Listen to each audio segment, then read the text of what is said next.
Margaret Alva होंगी विपक्ष की उपराष्ट्रपति पद की उम्मीदवार। कांग्रेस की वरिष्ठ नेता है मार्गरेट आल्वा। मार्गरेट आल्वा राज्यपाल भी रह चुकी हैं। विपक्ष की साझा उम्मीदवार के तौर पर उनके नाम का चयन किया गया है। बीजेपी ने अपने उपराष्ट्रपति पद का उम्मीदवार घोषित किया है। उसके बाद खबर इस बात पर सबकी नजर टिकी थी कि आखिर विपक्ष का साझा उम्मीदवार कौन होगा। पहले यह खबर आई थी कि कांग्रेस का कोई नेता इस दौड़ में नहीं होगा, लेकिन अब मार्गरेट आल्वा का नाम आया है, जो एक कद्दावर नेता कांग्रेस के वक्त में रह चुकी हैं कांग्रेस की। अब उन्हें साझा उम्मीदवार विपक्ष का बनाया गया है।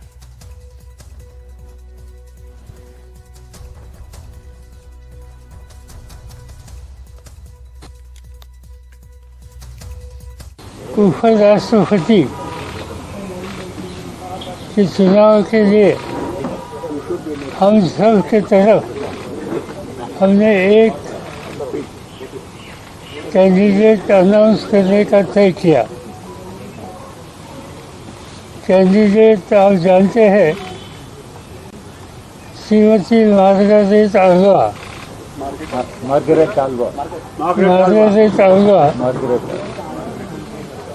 She was a minister in government of India. She was a Rajya Sabha member for many years. Governor. She was a governor also, and she was a person who got a vast experience in administration and in parliamentary affairs. Margaret Alva ji का नाम पर सहमति से मोहर उठाई है। अनुभवी नेता रही, केंद्रीय मंत्री, फॉर्मर गवर्नर, बहुत साल राज्यसभा में रही, पार्लियामेंट में रही। ये चुनाव हम अपनी ताकत से लड़ेंगे।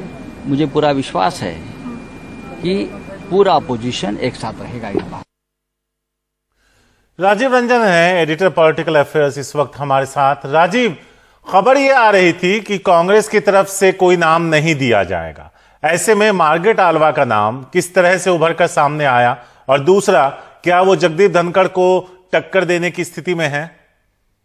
देखिए, विपक्ष ने पहले साफ कर दिया था कि वो सत्ता पक्ष के लिए किसी भी सूरत-ए-हाल में मैदान खाली नहीं छोड़ेगी। भले ही उसके पास संख्या बल नहीं है, उससे ताकत नहीं है, लेकिन ये वक्त है, विपक्ष ने कहा था कि एकजुटता दिखाने का। जहां तक कद की बात है तो वो मार्गरेट आल्वा का कद हर महीने में जो सत्ता पक्ष के जो उपराष्ट्रपति पद के उम्मीदवार है उनसे कहीं ज्यादा ऊंचा है। महिला है, दक्षिण भारत से आती है, 4 राज्यों के राज्यपाल रह चुकी है, 4 या 5 दफा सांसद रह चुकी है, केंद्रीय मंत्री रह चुकी है, और इतना अनुभवी बहुत कम देखने को आता है। 80 साल की उनकी उम्र है, और सबसे बड़ी बात आपको बता दें कि सोनिया गांधी की करीबी भी है। तो कुल मिलाजुलाकर देखें तो विपक्ष का इससे बड़ा नाम और इससे बड़ा चेहरा नहीं मिल सकता। लेकिन दिक्कत यह है कि उपराष्ट्रपति पद के लिए जितना संख्या बल चाहिए, जितना आंकड़ा चाहिए, वो उनके पक्ष में नहीं है। लेकिन विपक्ष के लिए सबसे बड़ी बात यह है कि एक मौका है एकजुटता दिखाने का, अपनी ताकत दिखाने की। हम सत्ता पक्ष के सामने झुके नहीं है, हम उनके सामने खड़े हैं, डट का मुकाबला करेंगे, एक एकता का संदेश देने की कोशिश है। आपको ये भी बता दें कि जब राष्ट्रपति पद के लिए उम्मीदवार की बात हुई थी यशवंत सिन्हा की, उस समय भी विपक्ष से कहा जाता है कि हार जीत मायने नहीं रखता है, मायने ये रखता है कि हम अपनी नीतियों के प्रति खड़े हैं, और विपक्ष एकजुट है सरकार की जो गलत नीतियां उसका विरोध करने के लिए। जी राजीव, कितना आसान या कितना मुश्किल? आसान तो बिल्कुल भी नहीं रहेगा, मुश्किल, या फिर क्या कोई स्थिति ऐसी है जिसमें वो थोड़ा सा भी टक्कर देती हुई नजर आए, या फिर ये लड़ाई एक सांकेतिक लड़ाई है?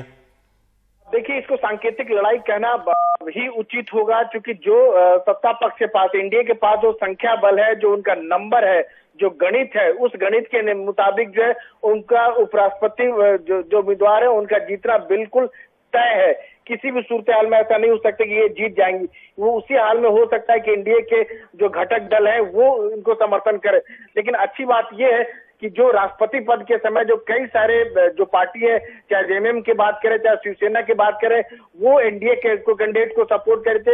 यहाँ पर कम से कम ऐसा नहीं होगा। उपराष्ट्रपति पद के उम्मीदवार की बात करें तो जेएमएम है या दूसरी पार्टियां, शिवसेना जैसी जो तमाम पार्टियां हैं, वो जो है मार्गारेट आल्वा को समर्थन करेगी। और आपको ये भी बता दें कि जो एक बताया गया है कि ममता बनर्जी ने भी अभी ऐलान नहीं किया है, लेकिन शरद पवार की उनसे बात हुई है। तो यानी मोटे तौर पर कह सकते हैं कि मार्गारेट आल्वा को लेकर विपक्ष एकजुट है। जी राजीव, क्या इसके पीछे की कोई खबर है क्या? बताया ये जा रहा था कि कांग्रेस अपनी तरफ से कोई नाम सजेस्ट नहीं करेगी कि उनका कोई नेता इस दौड़ में शामिल हो या फिर अगवा बने। ऐसे में ये पूरा समीकरण बदला कैसे? देखिए, कांग्रेस ने पहले ही साफ कर दिया था कि इस बार न तो हमारे ओर से राष्ट्रपति पद का उम्मीदवार की होगा, न उपराष्ट्रपति पद का उम्मीदवार होगा। विपक्ष की ओर से जो भी सलाह आएगा उसको कांग्रेस सपोर्ट करेगी। लेकिन समझा जाता है कि उपराष्ट्रपति पद के लिए विपक्ष की ओर से वैसा कोई मजबूत एक कैंडिडेट नहीं आया, उम्मीदवार नहीं आया। इस वजह से कह सकते कि एक करके एक महिला होने के नाते और इतना अनुभवी है मार्गारेट आल्वा, जिनका खुद का कर इतना बड़ा है, सबसे बहुत बेहतर संबंध है, इस नाते मार्गारेट आल्वा के नाम पर सहमति बनी है कि ठीक है, संख्या बल के आधार पर हम सत्ता पक्ष को जो चुनौती नहीं दे सकते, लेकिन एक सांकेतिक तौर पर जरूर जो है एकजुटता दिखाते हुए हम सत्ता पक्ष को जो है चुनौती देंगे। उनके लिए मैदान किसी भी सूरत में हम खाली नहीं छोड़ेंगे। राजीव, बहुत संक्षेप में, वो दक्षिण से आती हैं जहां बीजेपी मजबूत नहीं है। ऐसे में क्या दक्षिण को फोकस रखा गया, इसलिए उनकी उम्मीदवारी तय की गई? बिल्कुल, आप कह सकते हैं कि दक्षिण के जो कई सारे राज्य हैं, जो केवल कर्नाटक छोड़ दिया जाए तो कहीं भी जो दक्षिण के जितने राज्य हैं वहां बीजेपी की स्थिति मजबूत नहीं है। कई ऐसे राज्य हैं जैसे केरल जैसे राज्य जहां बीजेपी का खाता भी नहीं खुला है। और संभावना ये भी कि राष्ट्रपति पद के लिए जो मत जो होगा वो सबसे कह सकते हैं कि बीजेपी की ओर से जो द्रौपदी मुर्मू है उनको शायद केरला से एक भी वोट ना मिले, जो पार्टियों ने इस तरह का ऐलान किया है। तो उस लिहाज से अगर देखा जाए तो दक्षिण की ओर से समर्थन मिलना मार्गारेट आल्वा का पूरा तय है। और जो उत्तर भारत के भी जो कई सारे राज्य, कई सारी पार्टियां हैं, मार्गारेट आल्वा के नाम पर हो सकता है कि खुल के सामने आए, उनको समर्थन दे। हालांकि जो संख्या बल के हिसाब से बात करें तो यूपीए जो एनडीए जो है काफी आगे है। जी शुक्रिया राजीव इस पूरी जानकारी के लिए।